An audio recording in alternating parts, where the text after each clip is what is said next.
Okay, so, ladies and gentlemen, this is going to sound like a bold statement, but this is the most important talk you're going to get in the entire 3 days here. And the reason I say that is because how many of you here have ever bought a vehicle? Any kind of vehicle. A house, right? Going to school, get a bachelor's degree, whatever. What was the bottom line? Money, wasn't it? If you didn't have the money, you didn't get the vehicle, you didn't get the house, you didn't get your bachelor's degree or postgraduate degree, whatever. Right? Okay, so that's what we're going to talk about today.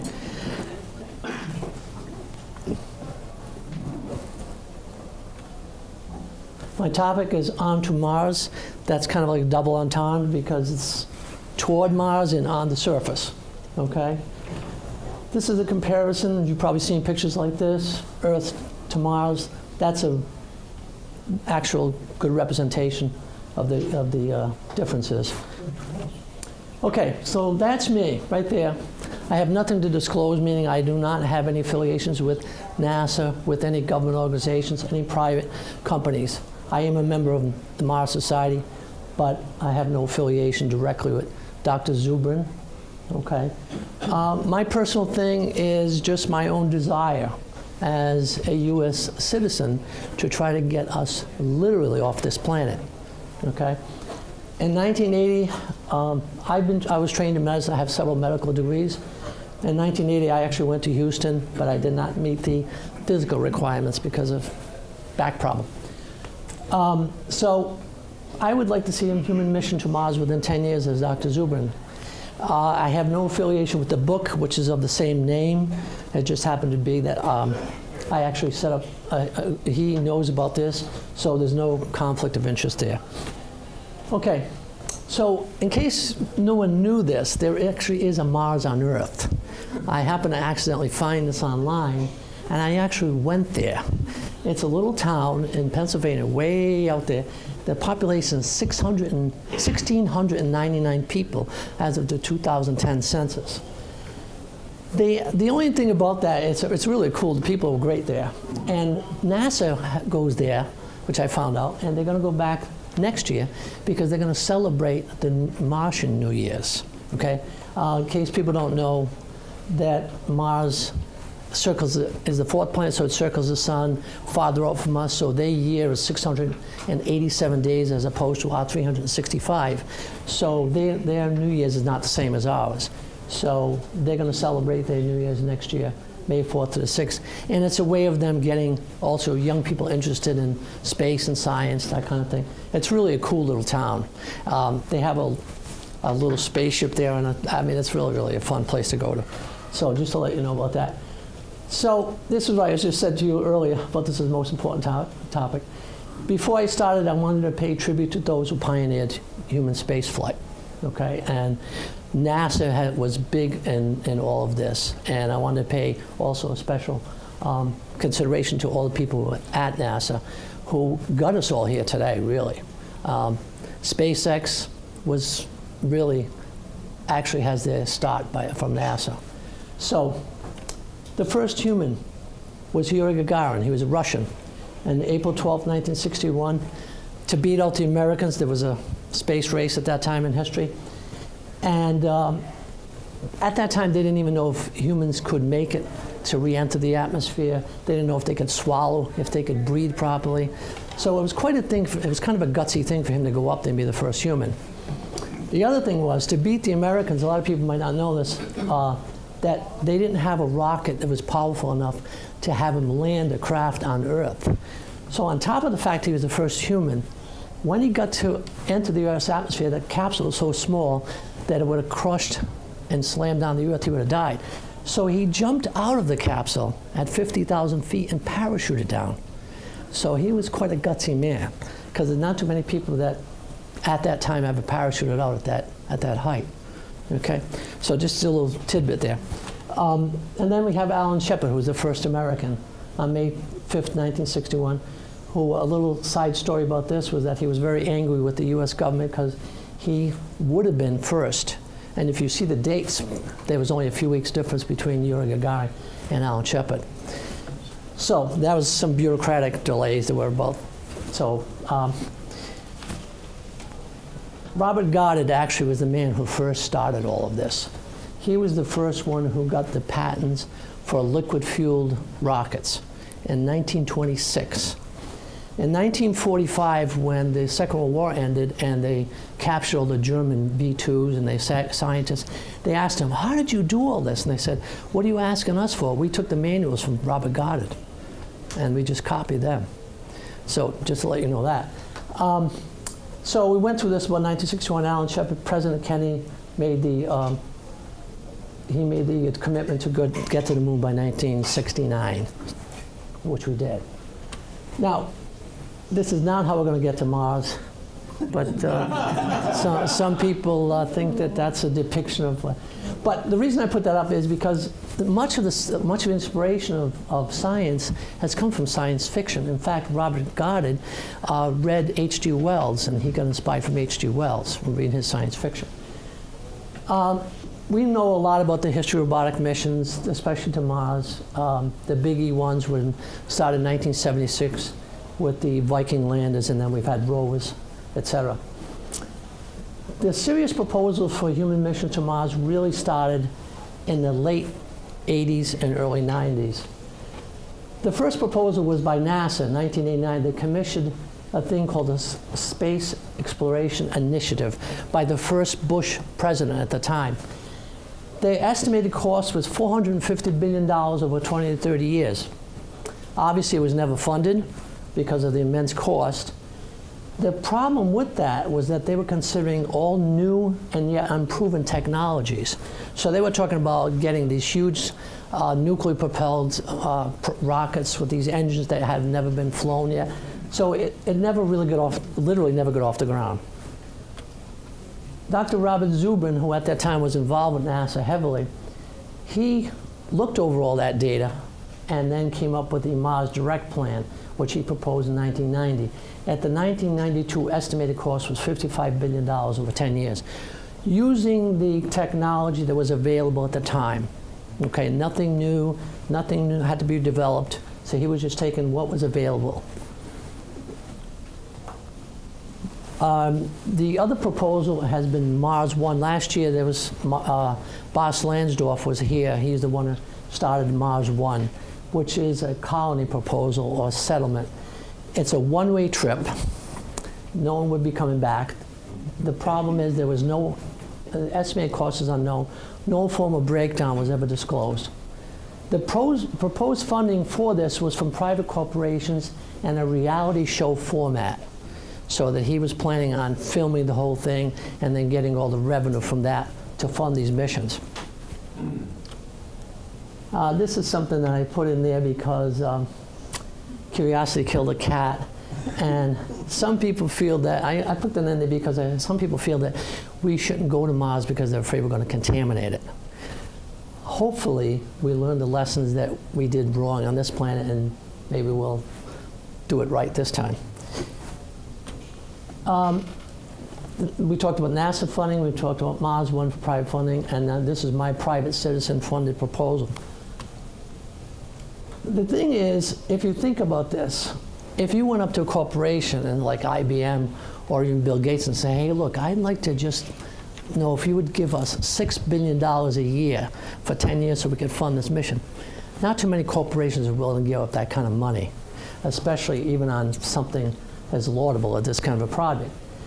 So it's hard to convince, and as you can see, since the moon landings, we've never convinced any government and any administration to come up with any serious funding to go to Mars. So I feel it's left up to us. Now, my proposal is think small to think big, which means, now, did anybody ever know about the story about the penny doubled every 30 days, what that comes to? Okay, it's about $10.7 million, which is a pretty good little sum. So, and last year I was at the conference here, I spoke to Dr. Zubin, and he came up with an estimated cost of $40 billion over 10 years. So what I did is I took that and I added 50% to that estimated cost for cost overruns, inflation, and unforeseen setbacks like SpaceX just had recently, okay? My goal is to fund $60 billion total, or $6 billion a year for 10 years. So my 5th grade math, I literally came up with this. I woke up with it one night, actually from sleep, and thought about this because I couldn't get it out of my mind after I came to the conference last year. And what I figured out was if we got 10 million people to put up $600 a year, that's $6 billion. And if you did that for 10 years, that's $60 billion. So if you divide $600 per person for $50, comes to $50 a month, which is equivalent to 1 cup of coffee a day. That's all it is. So that means you can either buy a cup of coffee or fund a mission to Mars. And so you can be the one who can change what's possible. I've already set up a website, okay? It's called ontomars.org, which just went up today, in fact, which I thought was quite timely. And what we're going to do is we're going to collect names, emails, and phone numbers. That's optional, of everyone who wants to participate. And I don't think it's going to be that hard to come up with 10 million people. The population in the US right now is adults, is 245 million. There was a study done last year that the American public said, approximately 73% said we should double the NASA budget and that we should go to Mars. And this was in 2015. In 2013, there was another study done which was very similar, and with the same similar results. So, that's the website. It's ontomars.org. The slash, when go in there, I don't know, something about the way they set things up. So the number of individuals that viewed various websites about Mars in this past year in the United States alone was 400,000 a month, which is 4.8 million annually. So if you just take a percentage of those, we may have enough money just from those people alone to fund this mission. I'm going to set up a 501c organization tax deductible account similar to the Mars Society. So actually everybody who contributes the money will be able to deduct that from their taxes. I say that those interested in being part of history and funding a human mission to Mars, we're going to send their names to Mars on the spacecraft that will be built and launched, which they're already doing that now. But once we land there, and actually we're going to put a plaque with everybody's name on it who funded this, even if it turns out to be 20 million people. So that's what the plan is. This is not easy, but thanks to new technology, it can be done. And here we are on to Mars. I want to thank NASA, Dr. Robert Zubrin, who is the one who allowed me to speak today, Dr. Patricia Carlin, who was the technical assistant who did the PowerPoint, most of it for me. I put the ideas in. Patrick Levy is the man who is doing the website. And I want to thank you for participating today. And that's a thank you in umpteen languages. And any questions? Yes, sir. I'm going to turn down corporations that offer to broadcast. No, but I mean, even if they say, okay, we're going to give you $100,000. No, we will not turn down it. Yes, sir. Have you considered, Paul, me? Yes, sir. Oh, okay. Have you considered making it an international effort? Yes. Involving the Chinese, the Russians? Absolutely, because that website is going to go all over the world. It's not going to be just U.S. There are people, there's organizations like the Mars Society in Australia. I mean, the European, the ESA, there are people in ESA and all European countries. Not yet in China. Millions, there are millions. I'm just doing the U.S. China may do it themselves. But you know what? Even if you say that about China, do it themselves. The thing is, the Chinese, if they thought they were welcome to participate, like they did that. Did you hear about the Mars 500 project that the Russians did? There was Chinese on there. There was French. There was Russian. There was Americans. There were Canadians involved. I mean, we got to start thinking like we start thinking like Earthlings and not like we're Americans and French and what? Yes, sir. You're next. I hate to put any complications into this wonderful idea, but there's a stupid law in the United States called ITAR, the International Traffic in Arms Regulation, and that makes cooperation with China and the Arab Emirates and elsewhere completely impossible. Right. So Yes, I do know about that, I do know. But I think that has to do with the technology per se. that's Am I correct. correct? It doesn't mean that they can't send money to fund the They mission would be or... able to send money to fund the mission, and they would be able to see the results of the mission. Right. But they couldn't be involved in any significant way in doing the Technology, mission. you're absolutely right. Yeah, yes, sir, I told you before. Yes, sir. You. So y'all are, it's just going to be funded absolutely by the nonprofit, or is it going to be a prize system, or how exactly are you planning to? At the beginning, it's going to be all funded nonprofit for two main reasons. One is I don't want people to think that I am after any money. No, of course. And two is that I think people will have more faith in it if you can make something like nonprofit, because they're going to say, hey, not only is it tax deductible, but they feel like they're going, it's like a cause more than it is like, you know, some kind of industrial or private business venture. Yes, sir. He was first. So you get 10 million people pledge the $600. Suppose that happens a year from the day. What are you going to do? I was hoping to be here for, that's my goal. So what happens next? Next is we go to people like Dr. Robert Zubrin and people like Elon Musk and, you know, sit down and say, okay, now we have the money. What's the best mission that you can come up with to get there? And those are scientists that I don't know how to do that, and I don't profess to know how to do that. I know that those people have the intelligence, the wherewithal, and the ability to do that. So it's almost like saying, you got the money to build a house, but you don't know how to build it. So you hire an architect and you hire some construction company to build it for you. And that's the same thing. This woman was here first. Well, actually, my question was very much like his, which Okay. is, I wanted to understand this properly. So you're talking about setting up a means to collect this money, Right.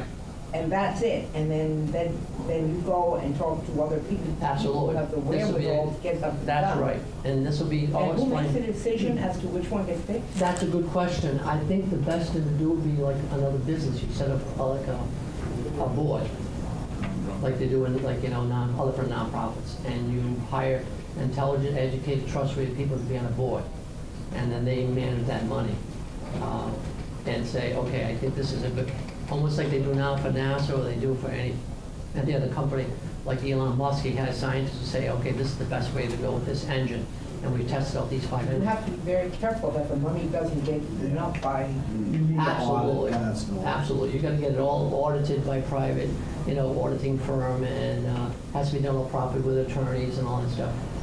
Everything's gonna be done all the right way. Yes, yes, sir. Would somebody else have a Yeah, I question? was asking that same question. Same question? Sir? I'm happy to participate, but since you're talking about getting millions of people, aren't you concerned that a common reaction will be, hey, this should be coming out of the government, we should be redirecting our Yes, efforts the to government's not launch gonna do it.